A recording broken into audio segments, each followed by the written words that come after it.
Hi there, class. Welcome to part 3 of this mini-series on psych grad schools.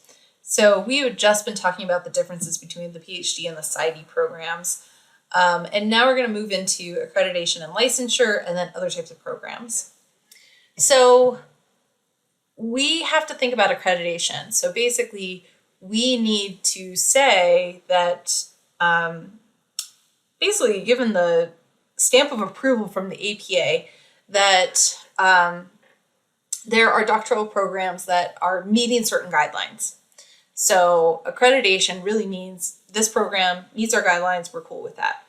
The reason why that's really important is because if you go to an unaccredited program, it's not necessarily that you will be able to get that internship at the end or that you get licensure as easily. Doesn't mean it's not possible, it just means that there are some hoops that you have to go through.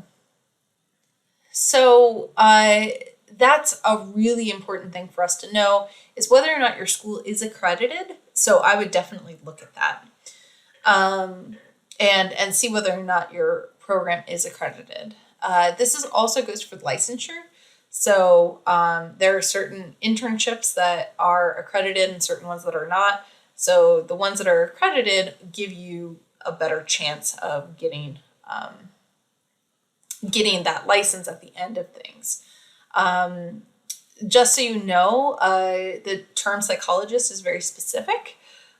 So most times when you want to say, yes, I'm a psychologist, you actually can't unless you actually go through the licensure process.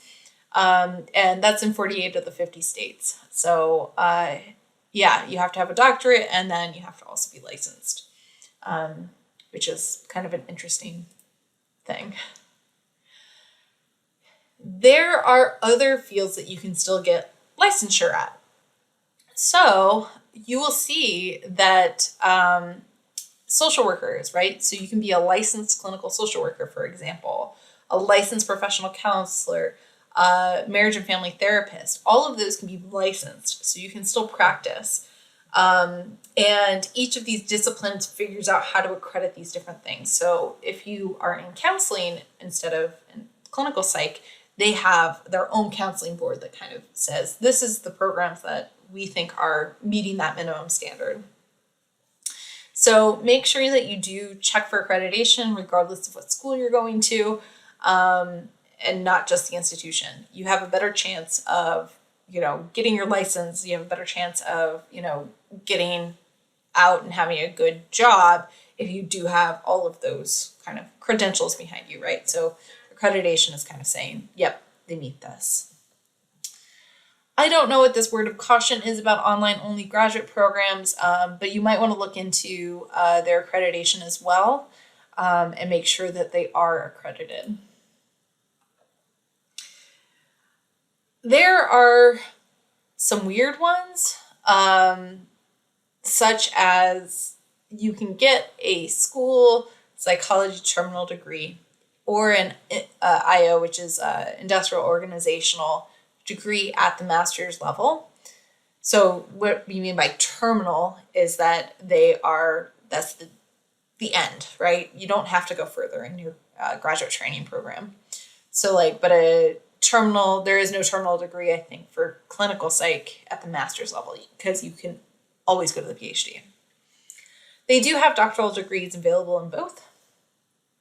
At that master's level, school psychologists are certified by the State Department, and at the doctoral level, school psychologists are also licensed by the State Board of Psychology.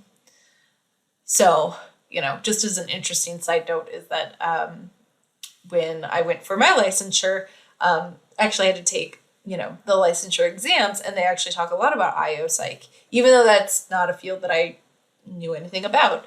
And the reason for that was because IO psychologists and school psychologists can still be licensed in the same kind of way that I can as a clinical psychologist. So there are lots of different ways to practice. So if your end goal is just to work with people that are in crisis or work with people that are having, having difficulties and doing therapy, there are different ways to get this. We have some at the doctoral level with psychology, the PhD or the PsyD. So to be a psychiatrist, you go and do your 4 years of med school, and then you do 4 years of residency. So the psychiatry programs are a little bit longer, right? Because you have to do the 4 and 4. And the differences between the psychologist and psychiatrist is that psychiatrists can give out medications. So typically they also don't learn as much about therapy as a psychologist would. There are, I think, 5 states right now that psychologists can prescribe some medications, like New Mexico, for example, but that is not everywhere. So if you really want to prescribe medication, psychiatry is pretty much the way to go, unless you happen to want to live in New Mexico, I think Illinois, or maybe it's Iowa. There's a couple of states that you can look up. You also have the master's level, like psychiatric nursing. I thought that was really interesting. So if you're really interested in working on a inpatient unit that happens to be affiliated with a hospital, that might be a place that you can go into, is being a psychiatric nurse. The MSW, the clinical social work programs are really good. They tend to emphasize broader systems than just the individual. So psychology kind of focuses, I'm going to focus on you as the individual, I'm going to focus on your symptoms, whereas the clinical social worker might look at everything more holistically. So like how is that child interacting in the school, or how are they interacting with their parents? And then we also have counseling. And you can go on to get a counseling PhD as well, just so you know. But counseling tends to focus on kind of common life issues. So things like interpersonal relationships. You'll see counseling centers on schools a lot of the time. So rather than diagnosing people, we're going to instead focus on kind of the broader things happening. How can we help with stress reduction, for example, whereas a psychologist might focus on, this child has ADHD, we need to focus on how that works. And marriage and family therapy, the MFT, you can do a lot with, therapy, couples, the whole entire family. You can even work with kids. So those are some different ideas for you. The big differences here, longer training for a doctoral program. And just so you know, this has been a common thing that I've also heard is, do you get your master's along the way in your doctoral program? Yes. I got my master's 2.5 years into my program, and I just had to apply for it. So that was something that I got on my way in my doctoral program, so it wasn't a separate program. If you want to do any psychological testing, so things like intelligence testing, cognitive testing, you do have to get your PhD. If stats and research was not your go-to, a master's level is totally fine. So in a doctoral program, you do have to learn your stats and research. In the doctoral program, your practice is more likely guided by research and science, because that is the emphasis here. Not to say that there isn't good things happening at the master's level. So there's just a little bit less of that requirement of it being kind of more stringent research and science. At a PhD level, you can have a wider range of employment settings. So a clinical psych PhD, I could have gone into research, teaching, practice, right? That gives me a couple of different ways, but at the same time, you are overqualified sometimes. Or you might be tied more to universities, for example. So you might actually be a little bit more mobile at a master's level. Psychologists have larger number of professional activities, and overall you get a higher salary across the career lifespan. But do know that a doctorate is not for everyone. You don't have to get a doctorate. It's perfectly fine to get just a master's and be happy with what you're doing. So don't. I think I was under the impression when I first was looking for schools is that the doctorate was the only way to go. And I wish I had a little bit more information to know that you can stop at a master's level, that you don't have to go through and be a doctor. Because my doctoral program was tough. And I think a couple of years in, I was wondering whether or not this was the right path for me. So just so you know, it's okay to have kind of doubts and thoughts and all sorts of things, because we all do. And last but not least, I want to say that there's a lot of different fields that are out there.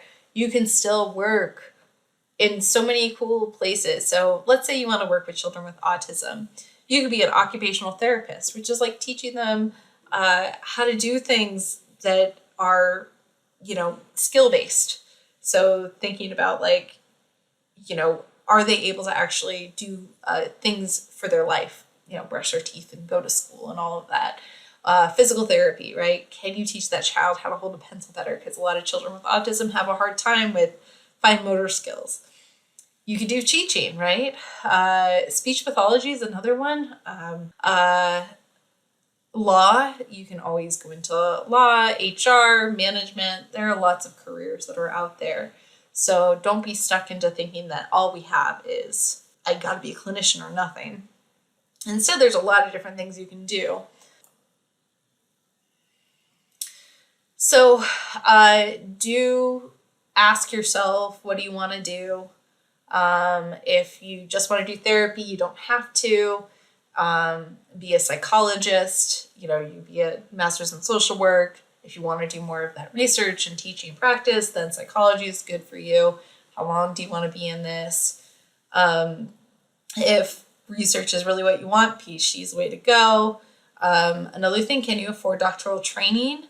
And if you haven't interned or shadowed, I know with COVID things have been weird, talk to people. Go ahead and talk to people that are in different fields, because that can also really help figure out what do you want to do. And just so you know, if you just care about research, you don't want to be a therapist at all, we have so many things out there. These are more of the experimental routes, social psychologist, behavioral neuroscientist, developmental cognitive quant, sports. So I would really think about all the different things that you could do if you were interested in just research. You do not have to go through and do therapy ever. But if you're really interested in learning more about how children develop, you could go into a developmental psychology program. All right, that's it for this one.